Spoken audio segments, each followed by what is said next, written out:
के ऊपर। तो ये आप लोग हो गए, वो हो गए हमारे पास ऑपरेंड।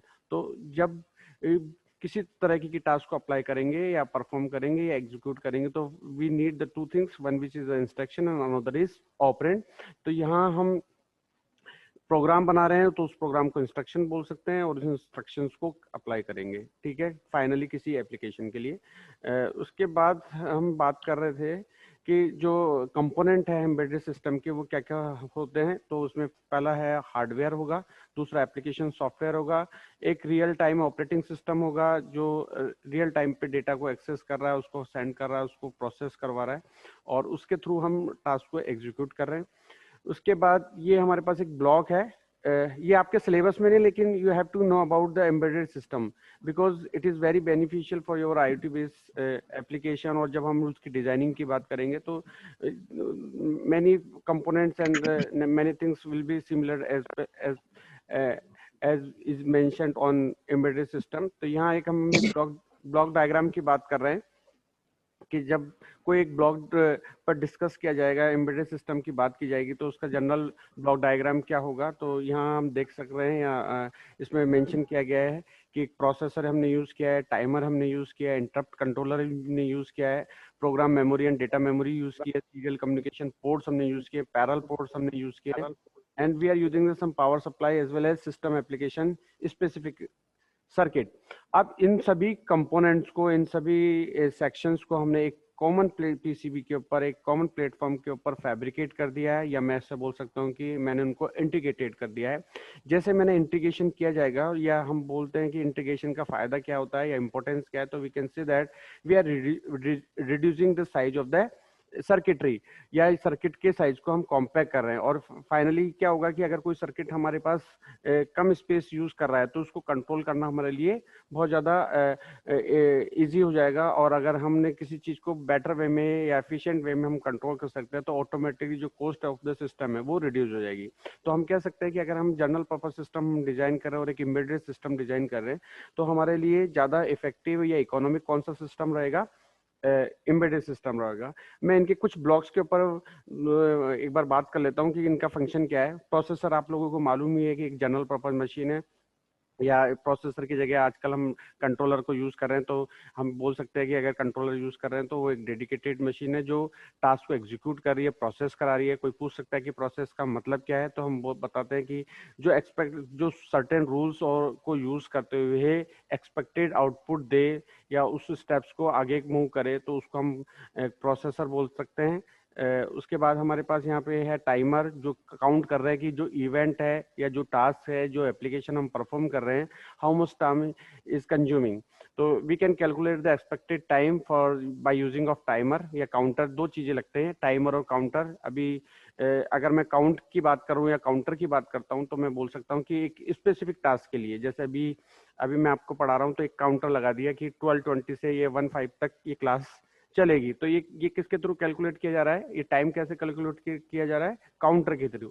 लेकिन एक मैंने टाइमर यूज कर लिया कि कॉलेज जो है वो कब ओपन हो रहा है और कब क्लोज हो रहा है। तो 9 o'clock पे वो ओपन हुआ और 4:30 पर ओवर हुआ। तो ये हमारे पास एक सिस्टम क्लॉक हो गई। आपने शायद पढ़ा भी होगा सिस्टम क्लॉक। सिस्टम क्लॉक के बारे में पढ़ा हुआ है आप सभी ने, डीबीएमएस में भी पढ़ा होगा, डीएसए के अंदर भी पढ़ा होगा।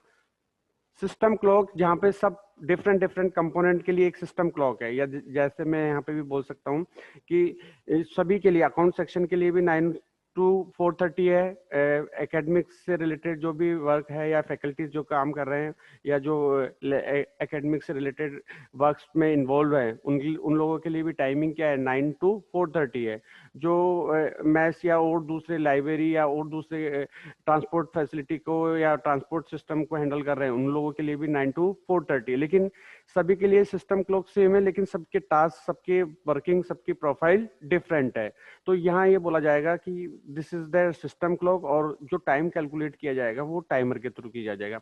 लेकिन मैं केवल और केवल ये जानना चाहता हूँ, या मैं मालूम करना चाहता हूँ कि भाई ट्रांसपोर्ट ऑफिस में जितने भी लोग इन्वॉल्व हैं उन्होंने क्या काम किया है। तो ये किसके थ्रू पॉसिबल होगा, काउंटर के लिए, काउंटर के थ्रू। तो हम बोल सकते हैं कि there are two things which is used to count the time for the any task और एनी एप्लीकेशन ऑफ जो हम परफॉर्म करना चाह रहे हैं। तो या तो आपके पास टाइमर है या आपके पास काउंटर है। टाइमर सभी के लिए कॉमन रहेगा, लेकिन जब मैं काउंटर की बात करूंगा तो वो केवल और केवल एक स्पेसिफिक एप्लीकेशन के लिए, एक स्पेसिफिक टास्क के लिए यूज किया जाएगा। समझ में आ गई क्या आपको बात अमन? हेलो। Yes sir. तो यहाँ हम बात कर रहे हैं कि टाइमर हमने यूज किया। दूसरा एक इसके अंदर एक इंटरप्ट कंट्रोलर है, और शायद आप लोगों ने पढ़ा भी होगा, एक इंटरप्ट पीआईसी जो प्रोग्रामेबल इंटरप्ट कंट्रोलर बोलते थे, 8085 के इंटरफेसिंग डिवाइस के अंदर पढ़ा होगा, और उसकी आईसी नंबर था 8259। तो यहाँ पे एक कॉन्सेप्ट हम यूज कर सकते हैं कि जब हमारे पास number of task same time पर आ जाती है। अभी जैसे मैं आपकी क्लास ले रहा हूँ और कोई स्टूडेंट आता है अभी, तो वो मेरे को बोलता है कि सर मेरे को कुछ डाउट आपसे क्लियर करने हैं, या मैं उसके लिए आया हूँ, या वो और कुछ तरह का कोई काम मेरे को मिलता है, तो मैंने उसको, या तो मैं उसको एक्सेप्ट करूंगा या मैं उसको इग्नोर करूंगा। तो अगर वो हाई प्रायोरिटी का होता है तो आप लोगों ने पढ़ा होगा कि ट्रैप था, जो नॉन मास्केबल था इंटरप्ट की। अगर कोई ट्रैप के थ्रू आपको मतलब किसी जब आप कोई टास्क परफॉर्म कर रहे हो और तब वो आते हैं, तो आप उनको इग्नोर नहीं कर सकते। लेकिन अगर आपने देखा कि प्रायोरिटी बेस है कि या हायर प्रायोरिटी पे है या नहीं है, तो आप देख लेते हैं कि अगर ये प्रायोरिटी बेस ज्यादा नहीं है तो आप उसको इग्नोर कर सकते हो। तो हम लोगों ने दो पढ़े थे 8085 माइक्रो प्रोसेसर के अंदर कि मास्केबल इंटरप्ट और नॉन मास्केबल इंटरप्ट। इंटरप्ट का मतलब यही है कि आप करंटली कोई टास्क को एग्जीक्यूट कर रहे हो और कोई दूसरी अनदर टास्क आपके पास उसी सेम टाइम पे आती है, तो आपके पास दो ऑप्शन है, या तो आप उसको एग्जीक्यूट करोगे, और तो जो प्रीवियस ऑपरेशन, जो करंट ऑपरेशन आपका चल रहा है, उसको थोड़ी देर के लिए आप होल्ड करोगे, और होल्ड करने के बाद जो प्रायोरिटी बेस्ड टास्क है उसको पहले एग्जीक्यूट करोगे। तो यहाँ पे हमारे पास इंटरप्ट कंट्रोलर जो मैनेज करता है कि इस एम्बेडेड सिस्टम के पास या इस तरह की कोई दूसरी एप्लीकेशन आ रही है तो उसको हैंडल करना है या नहीं करना। उसके बाद हमारे पास सीरियल और पैरल पोर्ट्स हैं। You know about the ports. जब हम बात करते हैं तो एक तरह से आपने, सर, हाँ जी, excuse me sir. Yes. Sir, vector और नॉन वेक्टर इंटरप्ट क्या होते हैं? वेक्टर, और जैसे आपको पहले से पता हो कि एक स्टूडेंट है, मैंने किसी स्टूडेंट को बोला कि आप एसीआरसी जाइए, तो अगर उसका उसका एड्रेस मेरे को मालूम है कि जब ये इस तरह की स्टूडेंट को मैं उधर भेजूंगा तो हो सकता है कि किसी तरह की एरर आ सकती है, किसी तरह का हमको कोई स्टूडेंट है जो इस टास्क को एग्जीक्यूट करने से इनको रोकेगा। तो अगर मेरे को उनके बारे में पहले से पता है, वेक्टर और नॉन वेक्टर का मतलब है कि हमको मालूम है कि किस तरह की प्रॉब्लम आ सकती है या किस तरह का दूसरा इंटरप्ट इस करंट ऑपरेशन में एग्जीक्यूट होने के लिए आ सकता है, तो वो कहलाएगा वेक्टर। और नॉन वेक्टर के बारे में हम कोई इंफॉर्मेशन नहीं है, तो हम उस चीज को के बारे में अगर हमको मालूम नहीं किया, मतलब अनसर्टेनिटी है कि हो सकता है भी जाए और नहीं भी आए, तो वो कहलाएगा नॉन वेक्टर। हेलो।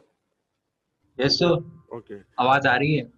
तो इसके बाद हमारे पास सीरियल कम्युनिकेशन और पैरेलल पोर्ट्स या सीरियल कम्युनिकेशन पोर्ट्स हम यूज करते हैं। जब भी कोई इनपुट और आउटपुट डिवाइस हमको कनेक्ट करनी है, we want to connect the some input और आउटपुट डिवाइस और peripheral device with our embedded system, we need the some ports.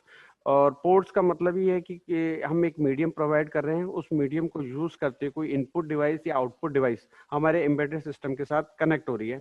अब सीरियल पोर्ट का मतलब है कि वन बाय, मैंने एक क्यू में आप सभी को या सभी क्लास के स्टूडेंट्स को अरेंज कर दिया, अब बोला है कि वन बाय वन जाएंगे, तो ये सीरियल कम्युनिकेशन या सीरियल टाइप में हमने डेटा ट्रांसफर किया है। और पैरेलल पोर्ट में है कि हम एक साथ लार्ज अमाउंट में डेटा ट्रांसफर करना चाहते हैं, तो हम पैरेलल पोर्ट्स को यूज करेंगे।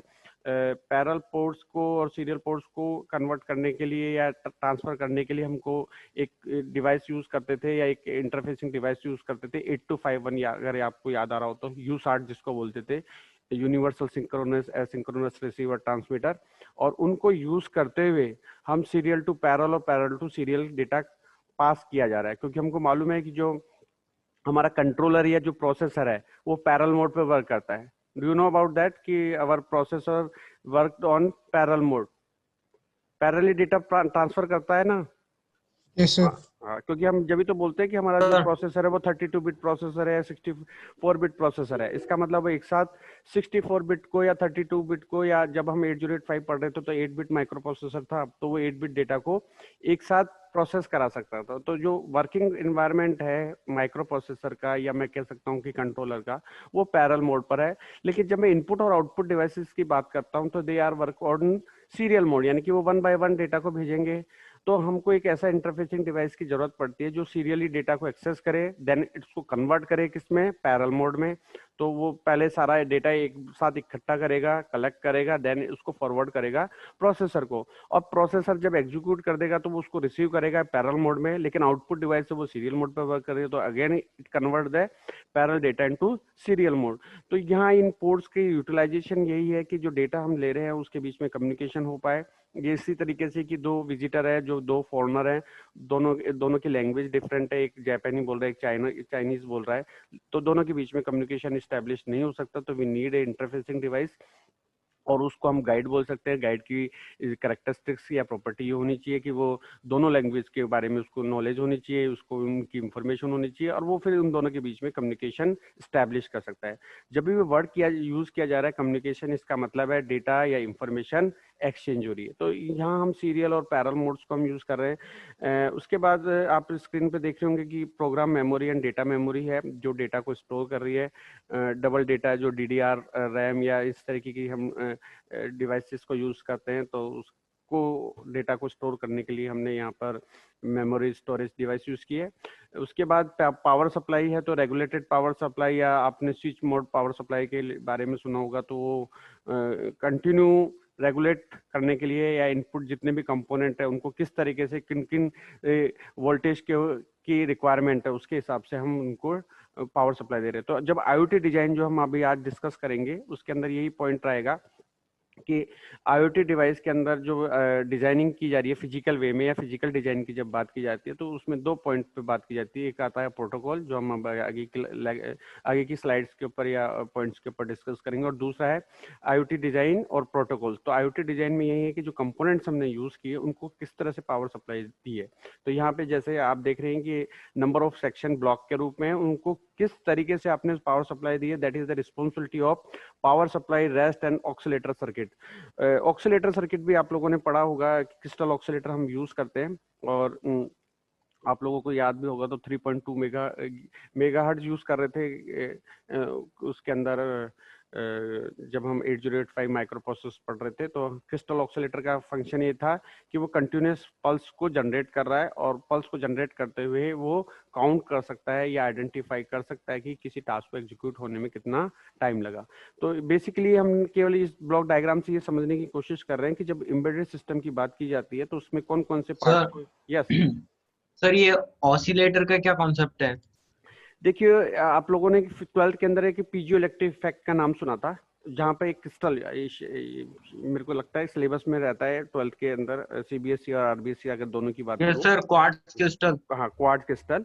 उस क्वार्ट क्रिस्टल के अंदर एक साइंटिस्ट है, पीजियो इलेक्ट्रिक इफेक्ट के बारे में उन्होंने बताया था कि अगर आपने एक्सटर्नली प्रेस किया है क्वार्ट क्रिस्टल को, तो आउटपुट में आपको वोल्टेज मिलेगा। अगर आपने वोल्टेज, इसका यानी वाइस वर्सा बोल रहा हूं मैं, यानी कि आपने अपने थंब से उस क्वार्ट क्रिस्टल को प्रेस किया, उसकी सरफेस को प्रेस किया, तो उसका आउटपुट हमको वोल्टेज की फॉर्म में मिलेगा। अगर आपने वोल्टेज एज ए इनपुट दिया है, तो आउटपुट में आपको वाइब्रेशन मिलेंगे या फ्रिक्वेंसी मिलेगी। तो हम यहाँ पे क्या कर रहे हैं, we are using the crystal oscillator, और उस क्रिस्टल ऑक्सीलेटर को हम फीड कर रहे हैं इनपुट में, या उसको पावर सप्लाई दे रहे हैं इनपुट के रूप में वोल्टेज के लिए या वोल्टेज के रूप में, और उसका जो आउटपुट आएगा वो ऑक्सीलेशन आएगा या उसकी फ्रिक्वेंसी आएगी। उस फ्रिक्वेंसी को यूज करते हुए you can count how much time is required to operate और execute our task. Sir yes. Sir, मेरा क्वेश्चन ये है कि जैसे हम इसमें 8085 में 3 पॉइंट कुछ समथिंग हम्म मेगाहर्ट्ज की फ्रीक्वेंसी यूज कर रहे थे। हम्म अगर हम फ्रीक्वेंसी को जो है बढ़ाते हैं 6 7 या हम्म गीगाहर्ट्ज तक, तो हमें कंप्यूटेशन पावर अच्छी मिलेगी, क्योंकि हम्म इंस्ट्रक्शन साइकिल का जो पीरियड है वो शॉर्ट हो जाएगा। तो सर ऐसा हम्म क्यों नहीं करते, इसमें 3.7 ही क्यों यूज करते हैं? देखिए वो या फिर एजुकेशन और अब जितने भी दूसरे प्रोसेसर हैं उसमें फ्रीक्वेंसी क्यों नहीं बढ़ा सकते हम? उससे क्या इफेक्ट पड़ता है फ्रीक्वेंसी बढ़ाने से? देखिए, आप नहीं, अभी के जो प्रोसेसर उनमें तो फ्रीक्वेंसी बढ़ा दी है हमने, नहीं अभी सर, की जो बढ़ा। करंट। हाँ चलो अभी ओके मैं। सर, बढ़ा दी, लेकिन जो हम्म पहले जो आ रहे थे, अब जैसे मान हम्म लीजिए, अब हम जो मोबाइल फोन्स में यूज करते हैं आर्म के प्रोसेसर, हम्म उसमें फ्रीक्वेंसी जितनी भी आती है 1 गीगाहर्ट्ज, या वन हम्म गीगाहर्ट्ज के बजाय अगर हम 2 गीगाहर्ट्ज कर दें, क्यों, तो अभी इससे भी जो 3.4 गीगाहर्ट्ज यूज कर रहे हैं हम, जो हम अभी करंट में हम i7 की i3 की बात कर रहे हैं, तो वी आर यूजिंग द ये सर 3.7 गीगाहर्ट्ज।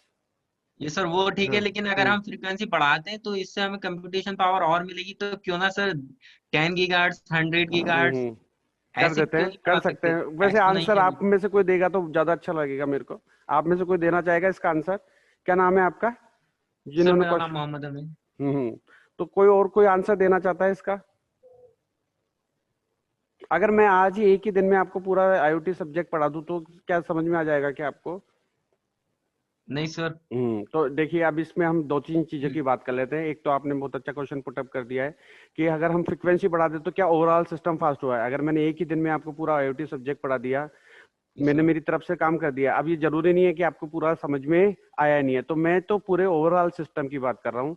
तो ओवरऑल सिस्टम में ये रहेगा कि जिस सिंक्रोनाइजेशन के साथ आप, मैं या मेरी जो ट्रांसमिशन था या मैं जो इन्फॉर्मेशन आप लोगों को भेज रहा था, वो इन्फॉर्मेशन एज इट इज आपके पास जाकर आपके ब्रेन में समझ में आ रही है या नहीं आ रही है। ठीक है, अगर आ रही है तो आउटपुट या रिजल्ट ओरिएंटेड सिस्टम होगा या एफिशिएंट सिस्टम होगा। तो अगर हम फ्रीक्वेंसी को बढ़ा देंगे तो हो सकता है कि टास्क जो एग्जीक्यूट करवाना चाहते हैं वो मिनिमम या मिली सेकेंड या माइक्रो सेकेंड्स के अंदर एग्जीक्यूट हो जाएगी। लेकिन अगर हमने रैम की साइज को नहीं बढ़ाया, ठीक है, अगर हमने अभी भी, मैं रैम यूज कर रहा हूँ 512 MB या मैं यूज कर रहा हूँ 120 MB, हमारे टाइम के अंदर 120 MB हम रैम यूज करते थे P1 P2 के अंदर, या 512 MB की रैम हम यूज करते थे हमारे कॉलेज टाइम के अंदर। तो वहां पे ये था कि अगर हमने सिस्टम को, ओवरऑल सिस्टम को अगर हमको फास्ट करना है तो हमको रैम की भी साइज, यानी कि प्राइमरी मेमोरी या जो मेन मेमोरी हम बोलते हैं, उसको भी बढ़ाना होगा। फिर हमारे को जो प्रोसेसर की स्पीड है उसको भी इंक्रीज करना होगा, और उसी के रेस्पेक्ट में इनपुट और आउटपुट जो पेरिफेरल डिवाइस हम यूज करें उनको भी उनके साथ सिंक करना होगा। तो आपने अभी केवल और केवल एक बात की कि भाई सर मैं तो केवल प्रोसेसर की स्पीड को बढ़ाना चाहता हूँ। It can be possible through the विग्लेस डिजाइन, कि आप अच्छी टेक्निक, फैब्रिकेशन टेक्निक यूज कर रहे हो, यू आर यूजिंग द, जो आप अगर मान लीजिए कि आपने मिलियंस ऑफ ट्रांजिस्टर यूज किए, उसकी जगह आपने बिलियंस ऑफ ट्रांजिस्टर यूज कर लिए प्रोसेसर की डिजाइनिंग के लिए, तो ये आपकी जो जो कैलकुलेशन पावर है वो स्ट्रांग हो गई है, वो बढ़ गई है। लेकिन अभी भी आपने 1 GB रैम ही यूज करी है, या मैं बोल सकता हूँ, बोलूँ कि जो रैम की कैपेसिटी अभी उसके हिसाब से नहीं बढ़ी है, तो अभी भी सिस्टम हमारा क्या रहेगा, ओवरऑल फास्ट निकलेगा। केवल आप बोल सकते हो कि कैलकुलेशन हमने फास्टली एग्जीक्यूट कर दिया। तो अगर हमको सारी चीजों को या जो बैलेंस बनाना है, या बोल सकते हैं कि सिस्टम को ओवरऑल फास्ट करना है, तो वो तभी होगा जब इनपुट और आउटपुट भी सही तरह से सिंक्रोनाइज्ड हो, या जो हम डेटा कैरी करने का काम कर रहा है, जो डेटा भेज रहा है रैम या मेन मेमोरी, या जिसको हम प्राइमरी मेमोरी के लिए रूप में पढ़े हुए हैं, तो वो भी उसी के हिसाब से क्या करना चाहिए, उसके साथ सिंक्रोनाइज होनी चाहिए।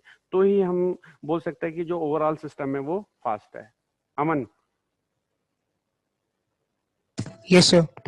तो क्रिस्टल ऑक्सीलेटर जो आपने बोला कि we can increase the frequency, हम इंक्रीज कर सकते हैं फ्रिक्वेंसी। और जैसे अभी 29 नंबर की बस है, 29 नंबर की बस की फ्रिक्वेंसी बढ़ा दी। इसका मतलब जो पहले 1 आवर में 2 या 3 बसेस आपको यहाँ पे मिल रही थी, उसकी जगह बढ़ा दिया। लेकिन यहाँ पर अभी ट्रेवलर जो या पैसेंजर है वो अभी भी उतने कम है जितने थे पहले, तो यहाँ पे उसका मीनिंग लेस रह जाएगा कि आपने फ्रिक्वेंसी बढ़ा दी लेकिन लोग ही नहीं है उसमें जाने के लिए। तो ये ऐसा नहीं रहेगा कि आपने इंजीनियरिंग से रिलेटेड वर्क किया है। इट इज, क्योंकि जो इंजीनियरिंग है वो कॉस्ट पे भी वर्क करती है, वो मेन पावर पे भी वर्क करती है, और वो टाइम पे भी वर्क करती है। अगर हम इन तीनों का निचोड़ की बात करते हैं तो we can say that we are dealing with the engineering. Clear?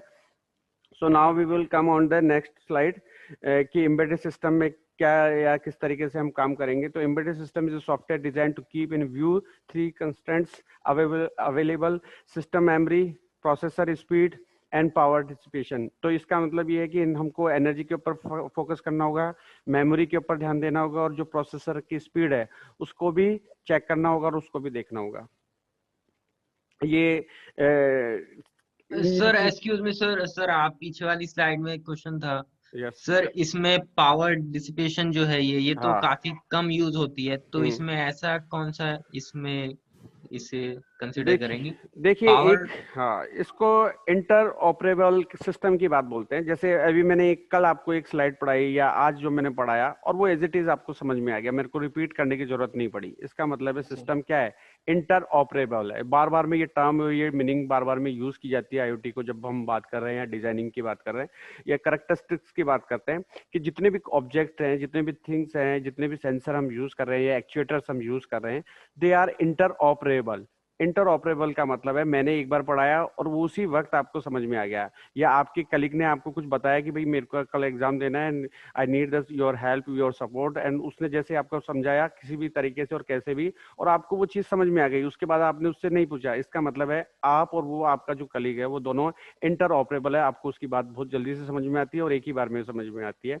तो अगर मैंने यहाँ पे जो आपने पॉइंट पे बात की कि the need to limit the power dissipation का मतलब है कि हम जो जो हम कंपोनेंट हम यूज कर रहे हैं उन कंपोनेंट्स के लिए हमको उनको एक्टिवेट लाने के लिए हमको पावर की रिक्वायरमेंट है, तो उस पावर की रिक्वायरमेंट को कम से कम रखे जाए, उसमें उसमें उनकी पावर की सप्लाई को या पावर सप्लाई के लिए जिन जिनको हमने मैनेज कर रखा है, तो वहां से जो भी पावर दी जा रही है उसको रेगुलेट किया जाए, और उसका जो जो मिस यूज या बोल सकते हैं कि वेस्टेज हो रहा है उसको मिनिमाइज किया जाए। तो ये हम चीजों को कंसिडर करते हैं कि जब भी हम एम्बेडेड सिस्टम बनाएंगे तो मेमोरी को कम से कम यूज करेगा, प्रोसेसर की स्पीड को बढ़ाएगा, और तीसरा है कि जो पावर का वेस्टेज हो रहा है उसको वो रोकेगा। तो कंस्ट्रेंट्स है, इस कंस्ट्रेंट्स का मतलब है कि ये परेशानियां, ये चैलेंजेस है, इन चैलेंजेस को हमको कंसिडर करना है whenever we are designing the any embedded system.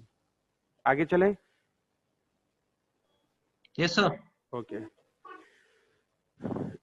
ये हमारे पास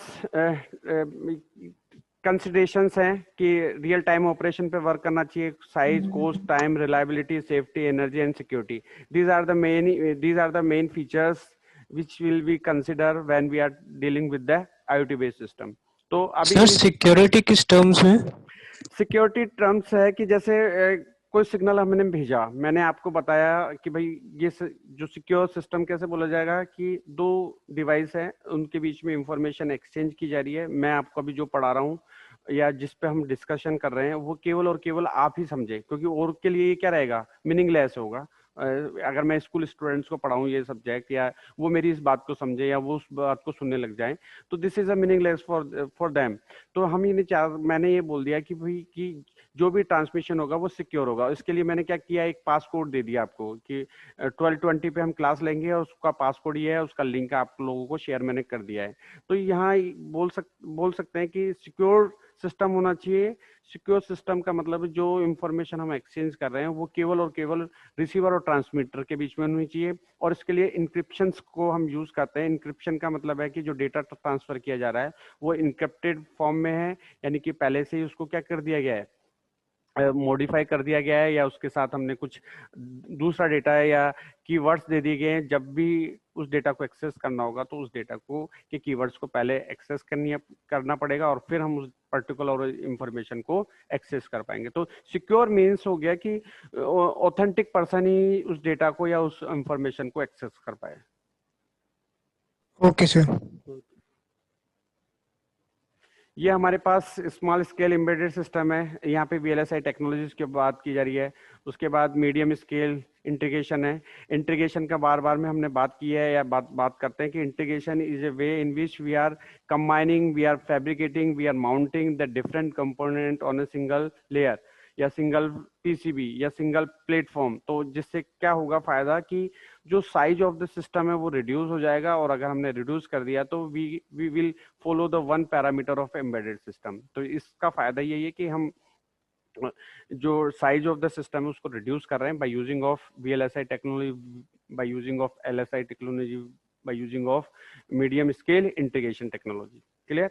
So this is the application where we are using the some embedded system। तो हमने यहाँ पे आप डायग्राम में देख रहे होंगे या पिक्चर के अंदर देख रहे होंगे कि फ्रिज या रेफ्रिजरेटर में, वीडियो गेम्स में, टेलीविजन में, एलिवेटर्स के अंदर, प्लेन्स के अंदर, कार के अंदर, ट्रैफिक लाइट कंट्रोल के अंदर, एक एयर कंडीशनर के अंदर, और बहुत सारे एरिया है जहाँ पर हम एम्बेडेड सिस्टम को यूज कर रहे थे।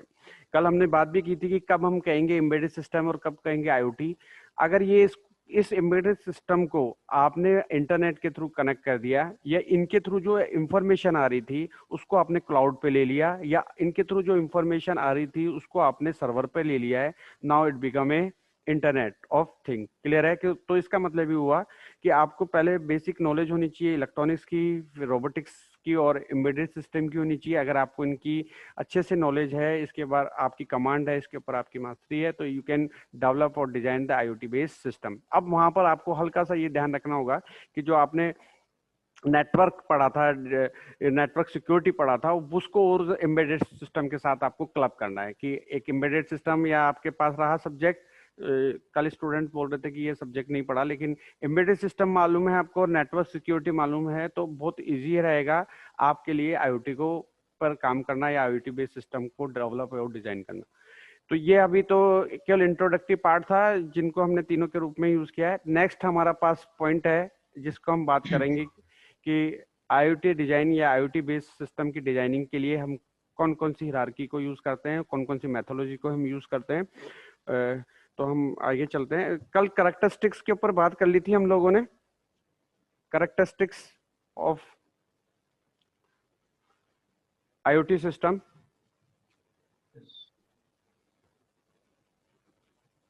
एक सेकेंड,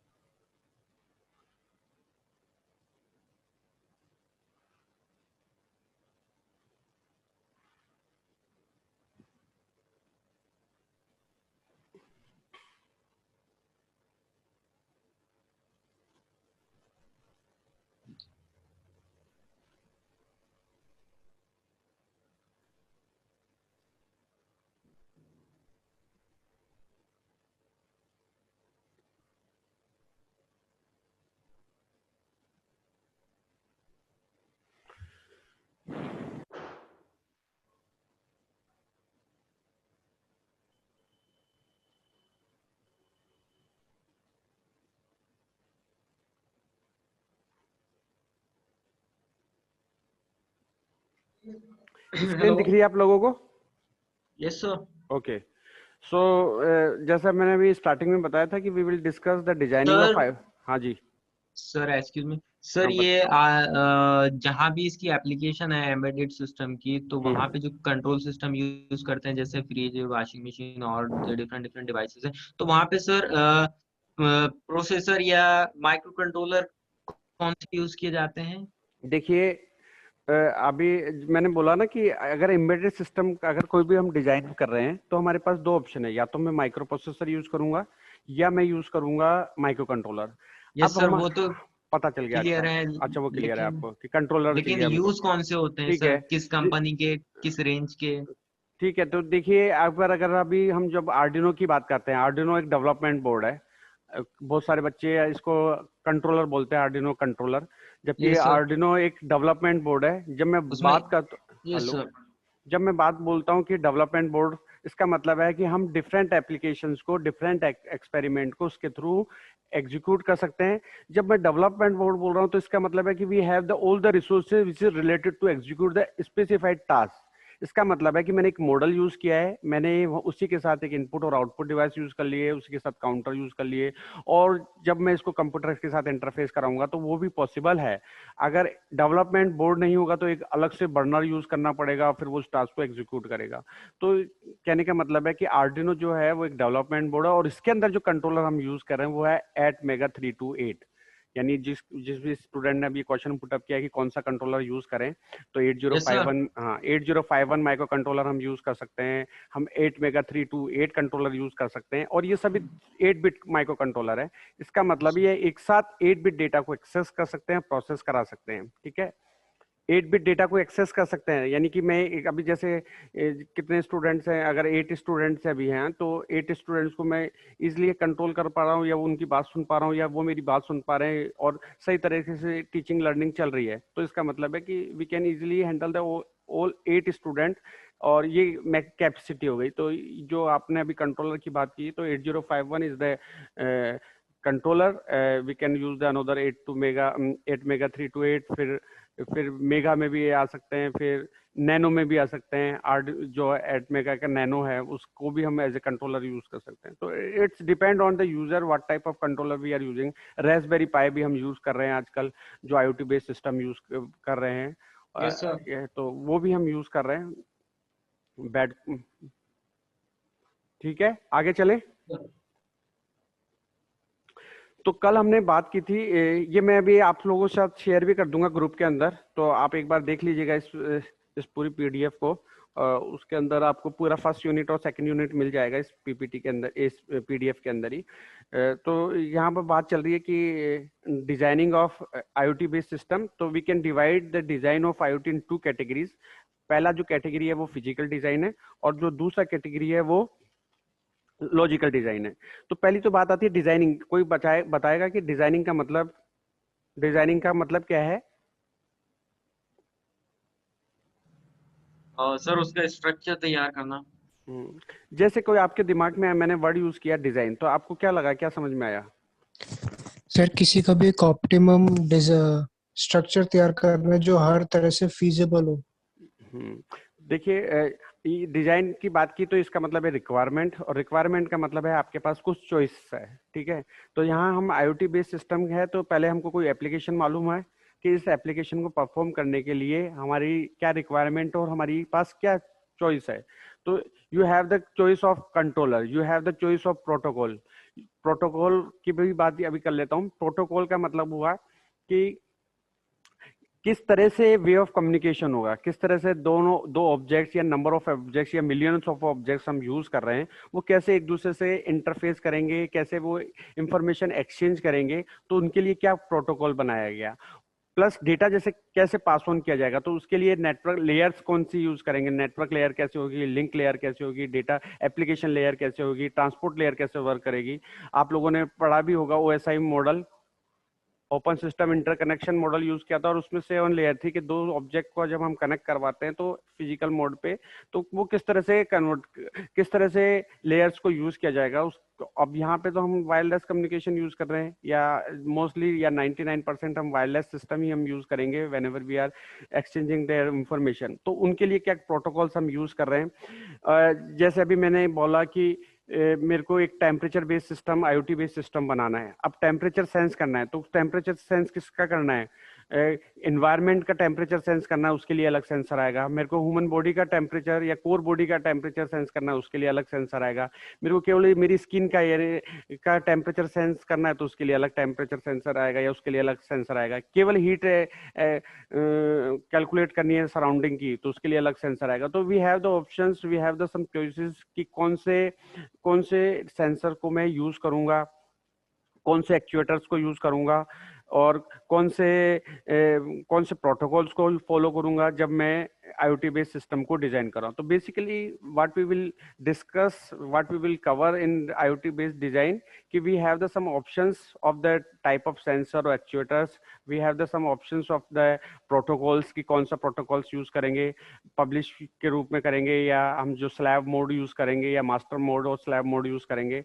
मास्टर मोड और स्लैब मोड आप लोगों ने कई बार सुना भी होगा कि जब हम अभी जैसे मैंने कुछ क्वेश्चन पुटअप किया है, तो मैं अभी इस वक्त मास्टर मोड पर हूँ, मैं कुछ क्वेश्चन आपको पूछ रहा हूँ और आप उसका रेस्पॉन्स दे रहे हो। लेकिन जैसे प्रिंसिपल सर आ जाते हैं, वो मेरे को पूछते हैं, तो मैं स्लैब मोड पे चला जाऊंगा और वो मास्टर मोड पर आ जाएंगे। तो ये this is the way in which we can develop and design the some communication protocols, और उसके थ्रू एक सिस्टमेटिक है। क्योंकि आप लोगों ने प्रोटोकॉल्स के बारे में कई जगह पढ़ा भी है कि प्रोटोकॉल्स का केवल और केवल एक ही ऑब्जेक्टिव है कि जो कम्युनिकेशन हम कर रहे हैं, जो टास्क हम परफॉर्म कर रहे हैं, और उसके लिए जो इंफॉर्मेशन चाहिए वो किस तरह से पास ऑन की जा रही है। तो हम यहाँ पे थोड़ा स्टार्ट कर लेते हैं कि IoT के बारे में हमने ऑलरेडी डिस्कस किया हुआ है कि IoT is a connection of different objects in wireless, they all are connected in wireless mode, और उसके थ्रू हम डेटा को या इंफॉर्मेशन को एक्सचेंज कर रहे हैं, और जिससे कि किसी टास्क को परफॉर्म करना है। कोई पूछता है कि why we are exchanging the information, because we want to do some operation, we want to do some application, और we need the some information regarding of that. क्योंकि हमको डेटा एग्रीगेशन करना है, उस डेटा एग्रीगेशन के साथ ही हमको कोई डिसीजन लेना है, और डिसीजन के बाद ही हम कोई टास्क को एग्जीक्यूट कर पाएंगे। कुछ स्टूडेंट पूछ लेते हैं कि भाई हम क्यों डेटा को या इंफॉर्मेशन ले रहे हैं, तो क्योंकि हम उसमें से डेटा कलेक्ट कर रहे हैं। आप अभी इस टाइम डेटा कलेक्ट कर रहे हो मेरे से, ठीक है, आप उसमें से आप ग्रैब कर रहे हो कि कौन सी अच्छी है, कौन सी बेकार है, या कौन सी रिलेवेंट है। अब उसके रिलेटेड आप उसका एक रिजल्ट निकलेगा, उसका एक आउटपुट मिलेगा। तो यहाँ पे डेटा एग्रीगेशन है, जहाँ पे कलेक्शन ऑफ डेटा किया जा रहा है या डेटा एनालिटिक्स किया जा रहा है, और उसके रिगार्डिंग या उसके रेस्पेक्टिव हम कोई टास्क को एग्जीक्यूट करा रहे हैं। यहाँ पे हमने पहले डिस्कस किया है कि we have the some characteristics of IoT, तो मैं थोड़ा सा केवल इनकी हेडलाइन को डिस्कस कर लेता हूँ कि dynamic global network and the self adapting. इसका मतलब है कि अपने आप ही अपने हिसाब से ही ये चेंज कर सकते हैं। मैंने बोला था डायनेमिक या फ्लेक्सिबल स्ट्रक्चर यूज किया जाता है। जब हमने कल आईओटी को डिफाइन किया था तो फ्लेक्सिबल स्ट्रक्चर वर्ड यूज किया था कैरेक्टरिस्टिक्स के अंदर। यानी बोला जा सकता है कि डायनेमिक स्ट्रक्चर है, according to task, according to application ये चेंज कर सकते हैं। Self configuration, interoperable communication protocol, ये वापस वर्ड मैंने अभी थोड़ी देर पहले आपको समझाया था। इंटर ऑपरेबल का मतलब है कि एक बार पढ़ाया, एक बार समझाया और आपको वो क्लियरली समझ में आ गया है, तो इसका मतलब है कि आपके बीच में सही तरह से कम्युनिकेशन है, सही तरह से सिंक्रोनाइजेशन है। यूनिक आइडेंटिटी, कल हमने डिस्कस किया था कि किसी भी स्टूडेंट और किसी दूसरी क्लास के स्टूडेंट के बीच में कनेक्शन स्टैब्लिश करने का है कि उनका रोल नंबर क्या होना चाहिए, यूनिक होना चाहिए, या मोबाइल नंबर उनका यूनिक होना चाहिए, तो उनके बीच में कम्युनिकेशन हो सकता है। उसके बाद इंटीग्रेटेड इनटू इंफॉर्मेशन नेटवर्क, ठीक है, कि अलग अलग नेटवर्क्स को हमने क्लब कर रखा है। यहाँ हमारे पास वर्ड आता है फिजिकल डिजाइन ऑफ आईओटी। उसमें 2 पॉइंट्स हैं, things in IoT and IoT protocols. तो कल हम इन्हीं चीजों के ऊपर बात करेंगे क्योंकि अभी तो टाइम हो चुका है कि थिंग्स इन